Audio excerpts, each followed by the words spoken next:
This is a tutorial on using the NCPMI Individual Coaching Log version 2.1.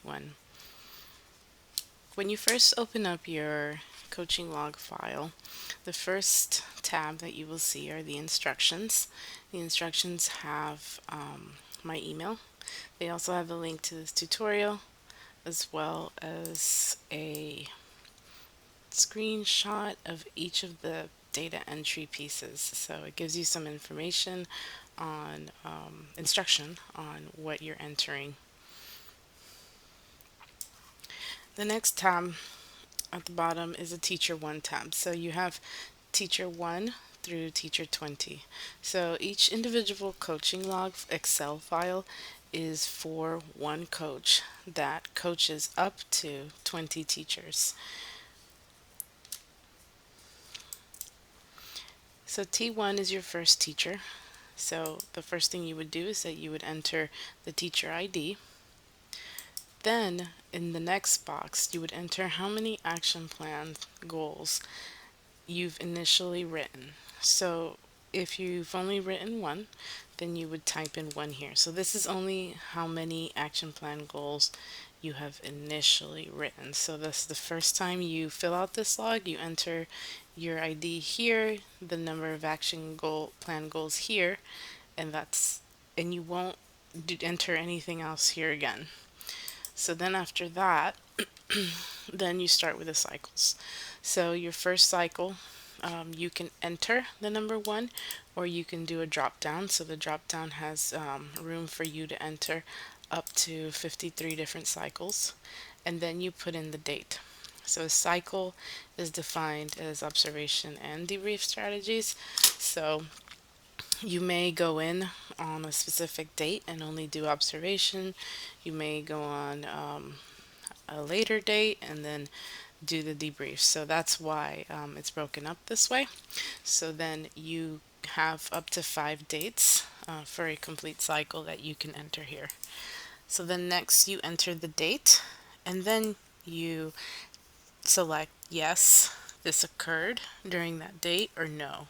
So you can type in the letter Y, or you can select it from the drop down. So you don't have to select the no's if you don't want to.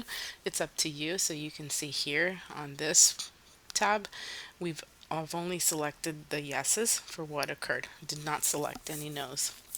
So then after you select the observation strategies, then you put in the total observation time for the cycle. So if you have multiple dates, then the first time you enter it, you might put 20 minutes, and then the second time you add your other 25 for a total of 45. So you're taking that off of your paper log and you're doing your total observation time here. So then as you scroll over, then you enter the debrief strategies. So again, you're just selecting Y for yes, that occurred, or leaving it blank, or selecting no, and then the total debriefing time. So again, the debriefing times for both for observations and debrief are a combination of all of any dates that you might have. Then in this column, there's nothing that you do here. This is just a check. So it says observations complete. So it says yes, debrief complete, yes. So now you have a complete cycle. So the default is this down here, where it says observations complete, no, debrief complete, no, cycle incomplete. This is the default. As you enter your data, then these will automatically update. So this is a check for you. Did you do observations? Did you do debrief? Is the cycle complete? So this is for your information so that you know if you're completing a complete cycle. Then for that cycle, you enter how many action plan goals were completed. So if no action plan goals were completed, you select NA. If not, then you can select a number from 1 through 10. Then in the next question is for new action plan. Did you write any new action plan goals during the cycle? So you can select yes or no. If you select yes, then here it says how many. So how many new action plan goals did you write? So if this is no, you did not write any, then down here is blank. If you make a mistake on any of these, let's say I selected 2 and I didn't mean to, then you just on your keyboard, you hit the delete, and then that gets rid of that. So the so then you go through each subsequent cycle, cycle 2, 3, 4, 5. You enter your dates, observation and debrief strategies, and then we see that in cycle 3, and one of the action plan goals were completed. So that's probably the first one that was written was completed. A new action plan goal was written with 1 goal. And then we see again in cycle 5 that that action plan goal was completed. A new action plan goal was written.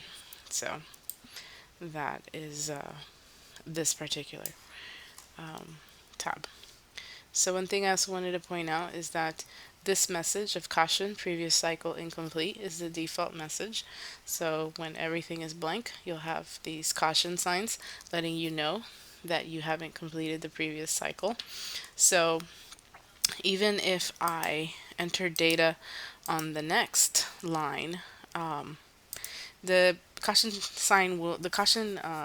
message will still be there if the previous cycle was not completed. So that's just an alert for you to know that you did not complete the previous cycle and you're starting a new one. So that is the default. And when you complete this cycle, then this will automatically disappear. Alright, so then the next tab, say you have 2 teachers. Again, you put in the teacher's ID here. And that can be whatever your program has come up with as far as how you're going to ID the teachers and the children. So you put that ID in here, and then you write in how many initial action plan goals for this teacher, and then you go ahead and continue adding your coaching log data. One thing I wanted to show here was that if you want to name your tabs, you can.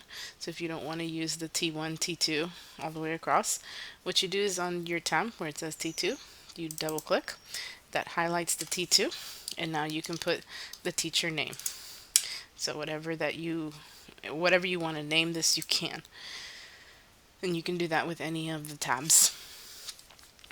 So once you've entered your data and you want to see your teacher summary, you can click over here on your teacher summary tab. If you do not see this tab, then you have arrows that turn, instead of gray, they turn black, and then you can go ahead and click on that, and that'll scroll you over. Sometimes this bar here is a little bit long, so if I extend it, you might only see this, and then you don't see any of those other tabs, and then now you'll see that this arrow is black, and then you can scroll over. So that is just something I wanted to show you, because sometimes that's how it's set, where these 3 dots are. Once you see those arrows pointing in opposite directions, you can hold down your mouse button and then drag it over if you want to see all of the tabs in this one screen. So now we go to our teacher summary. So when you enter data, you always have to refresh these tables.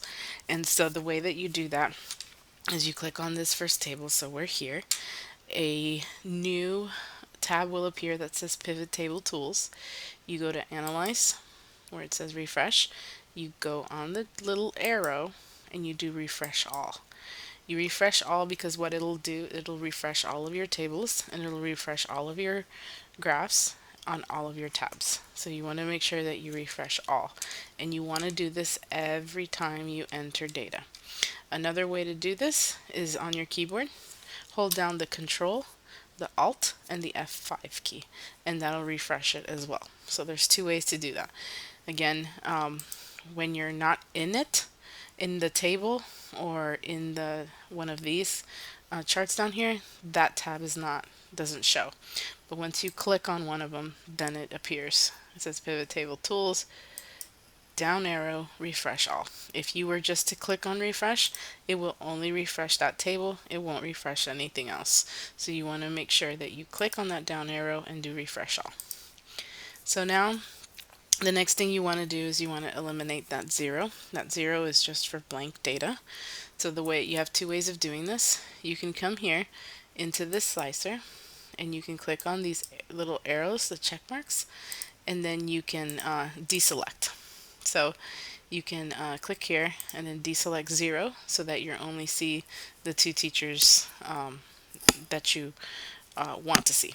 So this is meant for, you can look at individual teachers or you can look at all of your teachers. It's up to you. Another way that you can do this is you can come here to this auto sort, click on that, and then on the little checkbox you can uncheck the 0 and say OK. So there's two ways to do it. You can do it up here on this filter or you can do it over here. So then the first section is action planning. So it shows you the teacher ID, how many action plan goals were written, how many were completed, and then it also shows a percentage of completed goals. That is also in graph form. So you have your teacher IDs at the bottom and then your charts, your bar charts. The next thing is a summary. So you'll see how many for each teacher, or for one teacher, how many attempted cycles, how many completed cycles. So attempted is different than completed. The percent of cycles that were completed, the total duration across observations, the average duration, the total debriefing duration, and the average debriefing duration. And this is all in minutes. Below that, we have observation strategies. So the percentage of all the observation strategies that were used, what is the percentage of observed? What is the percentage that data was collected, of verbal support? And so that's what this is here. And then that's also, apart from a table, you have a chart as well. And then we have debriefing strategies.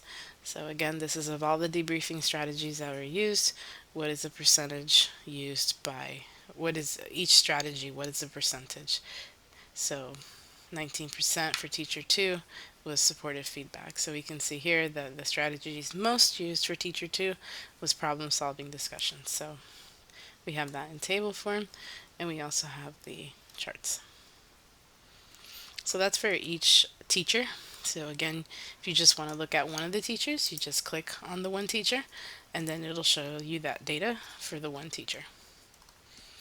And then if you have more than one teacher that you want to, let's say we had 10 different teachers, you can use the check marks where you multi-select or you can hold down your shift key on your keyboard and then click on the other teachers that you want to see. So if you have like 10 teachers, but you only want to see teacher 1 and 2, then you hold down your shift key and then you click on teacher 1 and teacher 2.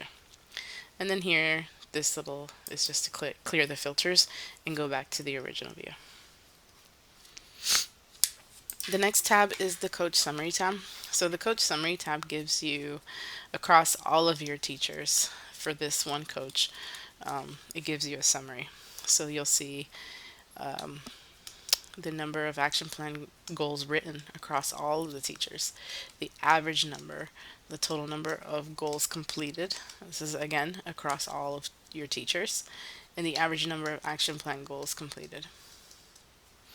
And then you'll get also a percentage of action plan goals completed. So one thing I wanted to point out is here where it says coach test. In order to change the name of your coach, you'll go over here to the cumulative tab. That's the very last tab. Right here where it says coach test, you can type in a coach name. So once you type in that coach name and you come over here, you go to analyze, refresh all. Now that will change and show you whatever name that you typed in there. So you'll go to that cumulative tab, type in the coach ID's name, the name, ID, whatever it is, come back to the coach summary, go to analyze, refresh, refresh all, and that'll update the name. And then we also have the charts. And then below that we have a summary. So for that coach, how many attempted cycles, how many completed cycles, percent of completed cycles, the average number of completed cycles across teachers, the total duration across focused observations, the average duration, the total debriefing, and the average debriefing. And then you also have here, out of all of the observation strategies used across all of your teachers, that percent breakdown. by strategy.